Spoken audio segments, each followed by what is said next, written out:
dear everyone, colleague, friends, brothers, sisters, male, female, wherever you are, whenever you are, I wish you good morning, good afternoon, peace for you. Assalamu alaikum wa rahmatullahi wa barakatuh. In the previous episode, I talked about what to do, what kind of humanitarian response that we can take when we deal with disasters in areas that we are expecting that has a natural disaster or have a disaster based on armed conflicts.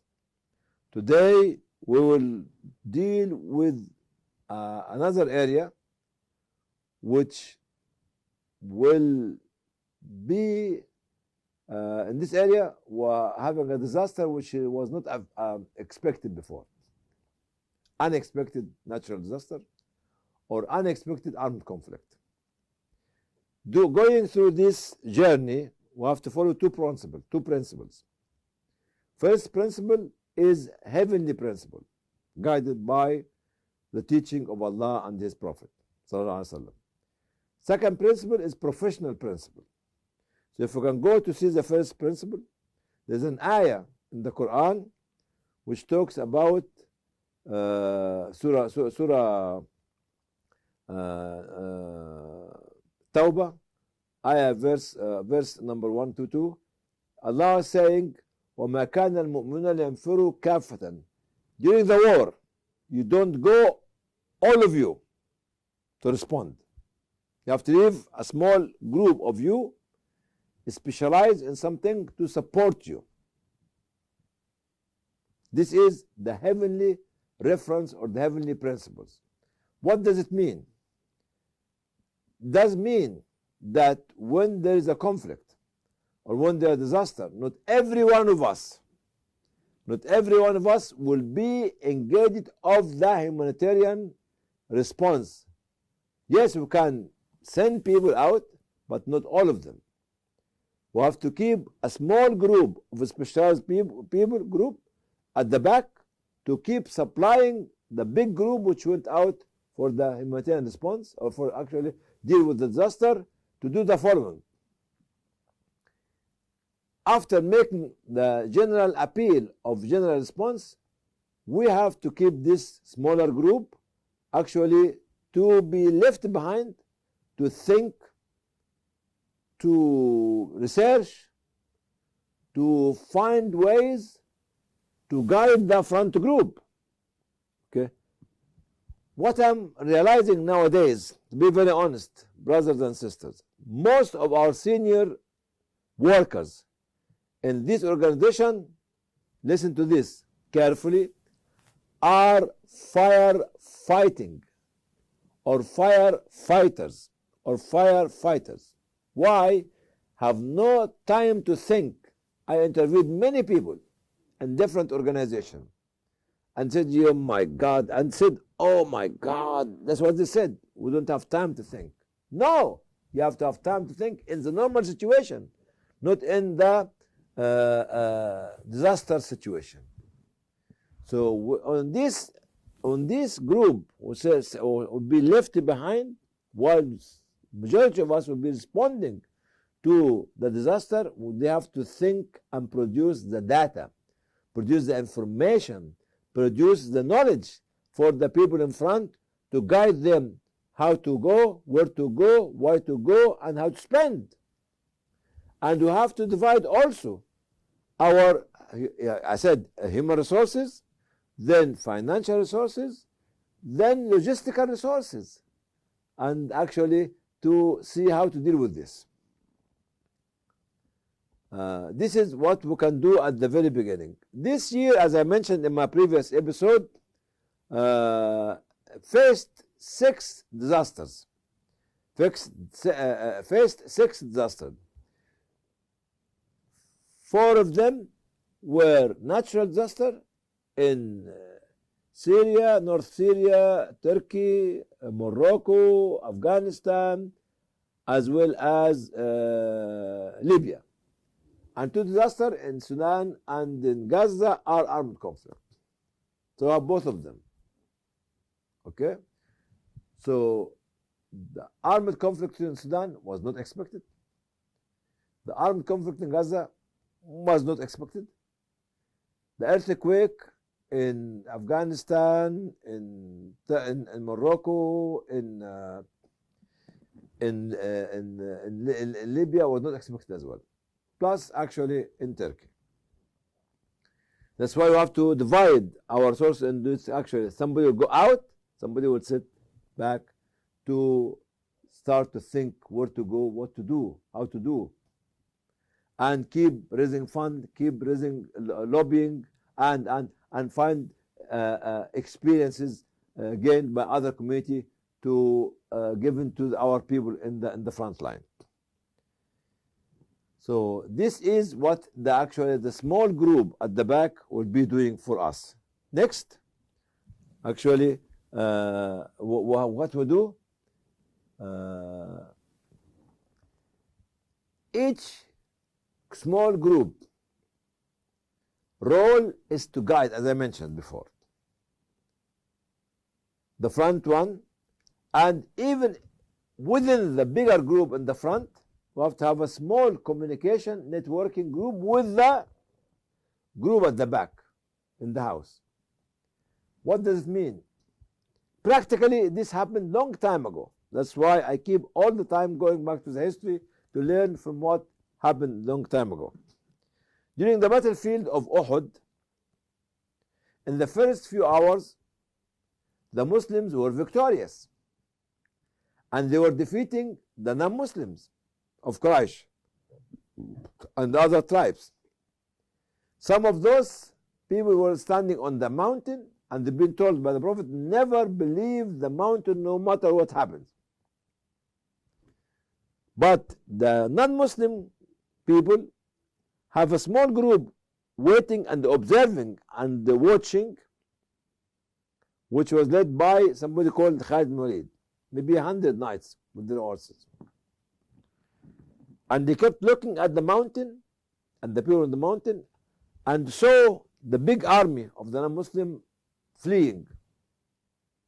And when he saw, by observation, when he saw the people from the mountain came down to be engaged in collecting their share in the booties, he said, the war is not over yet. So he turned around the mountain, and he made the Muslim army in the middle like a sandwich. So he was with his 100 knights from the back attacking. So the mushrik or the non-Muslim army looked back, found that actually the Muslim became in the middle as a sandwich. This is what we call it, the heavenly principle, to follow the ayah which I mentioned before. Okay? The second principle is a professional principle. That's for you to make ijtihad. That's for you to create the innovation. That's for you to create the pioneering. What does it mean? I called it the formula of 30-70 or 25-75. You tell me, what? What does it mean? I tell you, we receive a lot of money during disaster, isn't it? After disaster, you receive none. Once the media leaves the field, nothing will come to you, whether this is natural disaster or during armed conflicts. So I am saying from my own experience, and listen to me carefully, we only spend, I say it again, we only spend, I say it again, we only spend, I say it again and again and again, 70 to 75% only of the humanitarian response fund on humanitarian response, which is food, shelter, maybe some medicine, water, clean water, and health and others inside the affected area where it is receiving actually displaced people or refugees. Okay? Okay. What to do with the 25 to 30% of the fund? Okay? We spend it in a non-affected area.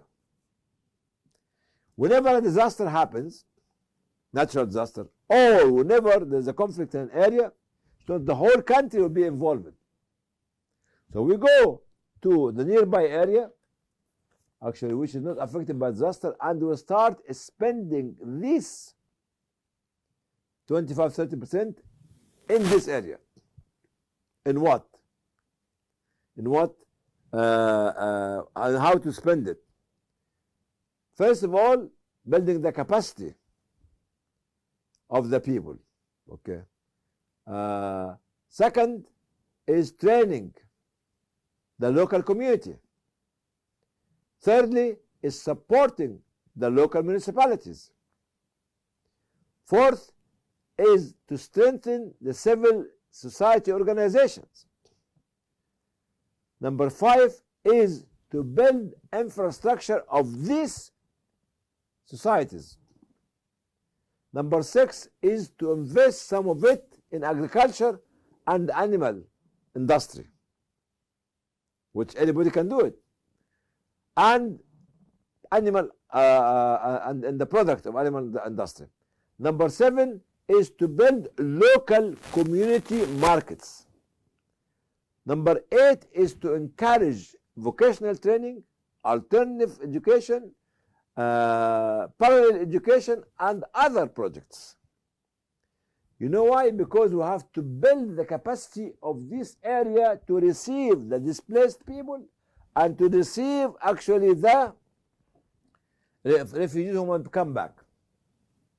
But don't ever spend 100% on humanitarian response.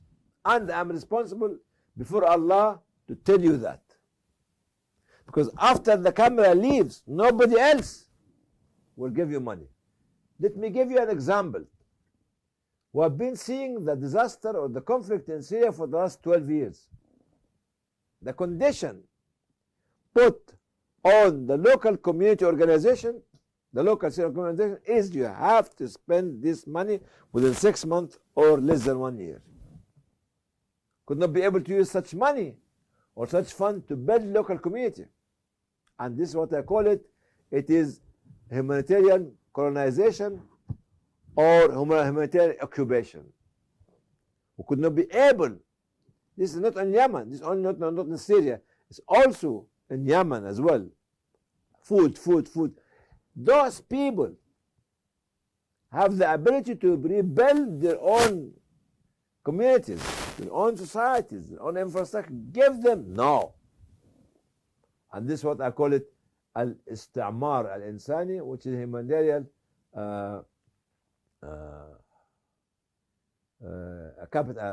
humanitarian colonization. Point number 2, apart from this 25-75 or 30-70 expenditure, is to support what? Communication and coordination committees. We must, brothers and sisters, networking, communication, and coordination becomes a compelling duty on every organization, on every individual, on every industry to deal with and support during this period of time. Also to support the role taken by civil society organization. Also to be adherent to the principles of good governance, like transparency, accountability, communication, trustworthiness, and research-based information. Number 4, to fight rumors and to penalize whoever is spreading such rumors.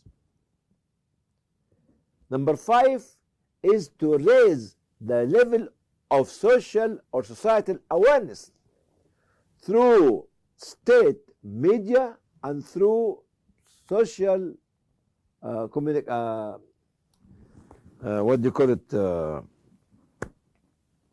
platform, social media. Then to organize organization or the volunteering groups to impose the policy of spending resources wisely. Don't overspend in this part of the area without spending in the other part. Don't spend on water and forget the others. What you need to do is to balance the expenditure, and through coordination, communication, and networking, you'll be able to know who is doing what where. Who is doing what where. Then the point after that is we have to draw the maps of the affected area. Then now I have to understand how many people are affected and what they need, and the statistical data that you needed to go there, and the challenges facing you if you're going to go there. You have to produce a regular, periodical publication of the needs of the people. Let me stop here for a minute and tell you. People were laughing at a young girl from Gaza when she said that I need some non-food items. What does it mean? She needs the towels, because with the woman every month there's physical change. The woman needs something which is, we call it to use during the period or physical change. Some people in the social media, ignorant, idiot woman like the girl who made the appeal, were making laugh at her. This is a necessity. When we were in Banda Aceh in 2005, at the time of tsunami, you know what happened, brothers and sisters? Women never come outside their houses.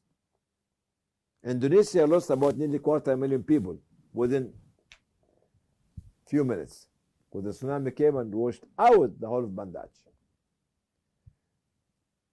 UNFPA, one of the Department of the United Nations, discovered that there's no woman in the street. You know what they discovered? They discovered that the woman in this area lost the clothes and the hijab, the headscarf. They couldn't be able to come out. So in spite of the fact that UN is not a religious organization, they imposed in their pack the hijab as a mean of cultural attitude, because women could not be able to come out. Okay? And they discovered also during this period, the period of Iddah, when the husband dies, the woman has to stay at home about 3 to 4 months. Who is going to feed the woman? So the United Nations has to change the policy again to understand the need of these groups from the cultural and religious point of view. Okay? The point after that is the role of businessmen, their corporate social responsibility. Here, we appeal to them. You work in our country, you work in our society, you make money from there, you have to pay back at the time of this. And here we go back to the golden rule, to the golden social rule of Khadija, social and community rule, of the 7 principles which I mentioned in different talk. Go back to the political parties and the opposition parties. I said this is not the time to cut the throat of one another. It's the time that to communicate and connect and help together our society, our community. Okay. I received some questions which I need to answer. First one, how can we save ourselves? We can't save ourselves unless we have the knowledge first. The knowledge is in a disaster-borne area, and that we know it, and in nearby conflict area, which we know about it, we have to know what to do before it happens to enable us to deal with it. Not only that, we should not live nearby this area, because every year or every 2 years or 3 years there is actually natural disaster happening. This is number one. So we should not panic when we actually this is happening. What is the consequences affecting different societies after war and after natural disaster? I tell you the consequences. There's cultural consequences, demographic consequences, psychological consequences, philosophical consequences. No. Many consequences actually to do that. Why I'm saying no, because I thought about something, came to me, and I have to change my mind. So when you move a society to another society, it goes with its package: culture, philosophy of thinking, religious feeling, and values to affect the host community. Cultural, religious, social, and others.